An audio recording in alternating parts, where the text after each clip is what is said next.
G'day folks, tonight we've got Makita's 40 volt max, the JR001G. That's right, this is part of Makita's new XGT line. Yep.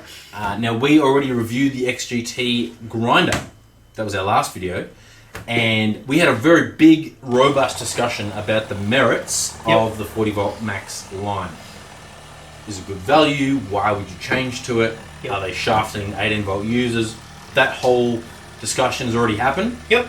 So go back there and have a watch if you haven't already. Yeah, definitely. Dwayne will try and put something up somewhere to say go and check it out, because it really is worth a good chat. This video is about this tool, their reciprocating saw, which we had high hopes for. Yep. Some of those hopes have been met. Some have probably been exceeded a little bit. Some have been dashed. Yeah, true. Can I start with the sexy part? Go. Sexy part is Rafter Hook. I really like it. Yeah. It's a metal and built in and basically moulded in, but straight into the hardcore frame inside. A couple of reasons I like it is because if you've ever been up a ladder and stuck up there and you've got no Rafter Hook to hang the thing, it stinks. Like, it's really not fun. Also, for those guys who really enjoy hip displacement, you chippies out there who like to walk around with 8 framing guns on you, this is for you, because it's fairly heavy at 4.7 kilo with a battery. With a 4. But hey, guess what? The Rafter Hook will hold all that weight. That's right. I just like it. We've also got the adjustable shoe at the front, which is cool. Which is good. It comes in nice and close to the tool, so it doesn't waste a lot of your blade. Most of them have got adjustable shoes. Some of them stink because they sit a couple of inches out. Blades are expensive if you're running through this. Almost zero blade wastage on this. Great. I think it's got about 3 settings. It comes out pretty standard. Yeah, flick that down. No, it's not a stand to hold the blade up. That's actually a lever. Right. That works well. Also, the blade change mechanism is the nice type of lever here that comes up the side of the tool. You don't have to get your fingers down in here to twist the knob to get the blade out. Anyone who sends us a reciprocating saw where you've got to turn the little like SDS kind of blade holder down there is going to lose marks straight away. This is how we like them. I think it's much easier. You know, I've had these things buried in mud in there, and invariably you got cold, wet, muddy fingers, and you can't get the stinking thing changed. It's a really annoyance. The thing is, everybody who uses one of these regularly knows it's not uncommon you're trying to get a scorching hot bit in or out of one of these. So the less time you got to hold the blade, the better. That is true, absolutely. Now, I use this for a fair bit. To be fair, most of my jobs are timber-based. It's just what I'm not a heavy steel user. So up at work, I use this for a couple of months on and off. I had garden beds, I had retainers, I had a thumping big treated pine disabled ramp that I was doing. Most of that was sort of at ground level, but I really liked it.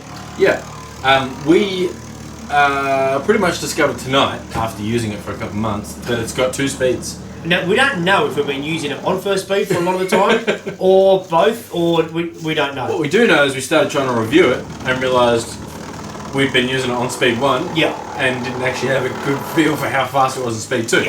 So, we cancelled that video, went back outside, and did some more testing. Correct. We used that in a 75mm or 3-inch treated pine sleeper. And man, it hammers. It does. Now, what I just want to quickly say before we move on too far, even if I have had, which I can't understand why I would, but if I've had that in first the whole time, I already said to you, it's got some coconuts. Yeah, it's not like a light trim thing when you put it down into number 1. No. It's still got some kahunas. But and then number 2, it made burns. sure we whacked it into 2. And it has got some serious I think from memory, the specs were it's got 3,000 strokes per minute in speed 2. And I think it was about 2,400 in speed 1. So that gives you a feel. The stroke length is 32 millimeters. Which is good. They're used to a lot of them be 26. Now you're at 32, which is fantastic. I think that's 1.25 inches or something for the Americanos. Yeah, it sounds right. Now, metric, that's annoying. We shouldn't have to worry about you. Yeah, stuff the Americans. Not at all. You're a big part of our core audience. Okay, don't stuff the Americans. Now, in speed 2, it does chow through very fast. We haven't tested it against a lot of brands. We have tested against some other high voltage units. And it beat them handily. It might be the most powerful Recipro we've ever used. It's probably around the same sort of mark as the other Japanese high voltage unit, which we really liked. Yep.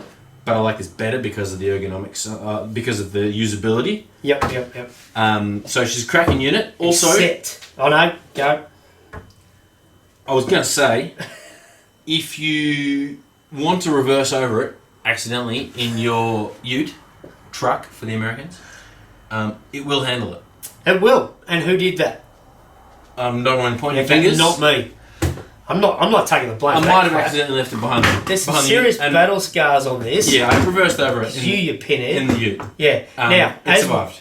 Yes, as we said, I used it for the majority of the time for a few months. You took it, had a play with it, and then backed over it, and it hasn't lost any of its grip. No. So nothing's wrong with it. Just shows that some massive fat rubber mouldings actually do their job. Yeah. Really, really well. So. Did you want to say something else about it?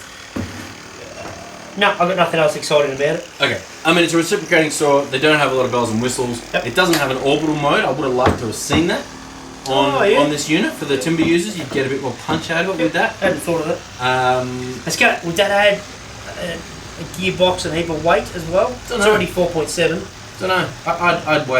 I'd handle a few extra grams, a few 100 grams to get an orbital. But anyway, it is a very powerful unit already. Yep. Now, the elephant in the room with all reciprocating saws is, of course, vibration. Yeah. Ergonomics on the hand. That's right.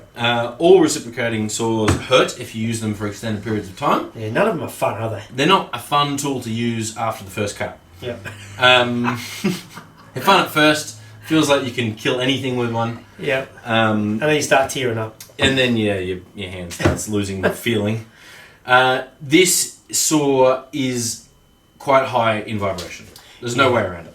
There's no way around it. Now, I didn't notice it. Dwayne was like, what are your feelings over time? And I'm like, it's quite a comfortable saw. I like it. Yeah. I wonder if part of that is situational, in that I was at ground level for a lot of my work. Yeah.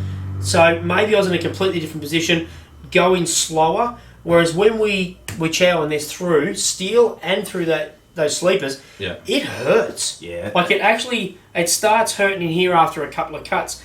And we might even have some footage. Our arms, as we're holding onto it, it's punching our arms. Yeah. And you can see our arms vibrating, so it's really not up there for ergonomics with vibration control at all. Nah, it's power right on the top of the pack and vibration a bit, maybe near the lower of the pack. Yeah, you can't get around it. I love Makita gear. We really like the grunt that it's got. Yeah. We're okay with the whole XGT and 40 volt max system. We think it is going to be good.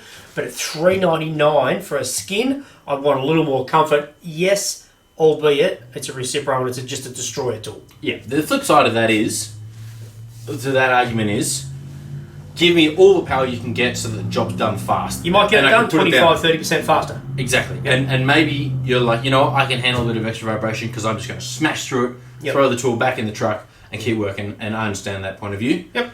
But you've got all the information now to make your own decision. Yeah. Yep. That's all we've got to say, I think. I think that's the case. Warranty on it? Yeah, it's Makita's XGT warranty. Okay, beautiful. We might annotate that. All right, look, there's not a lot more to say. It is a cracking tool. Tons of rubber mouldings. It did survive pinhead driving over it, but it is new to the market, and we actually think it's a bit of a banger. So, giddy up. If you like us, guys, we're also on Instagram and Facebook, so please hit subscribe here, but also follow us on Insta and Facey. I'm always on Facebook punching out stories, and I attempt to answer every single question and message, which is a lot. Are we awarding 10 years of good luck for subscribing? Have you heard of that? No. That's a thing that happens on YouTube. Click subscribe for 10 years of good luck. I think it's a load of crap. Nah, it's got to be legit, surely. Yeah, it's a load of crap. Subscribe because you like us. Thanks, guys. Cheers. Bye.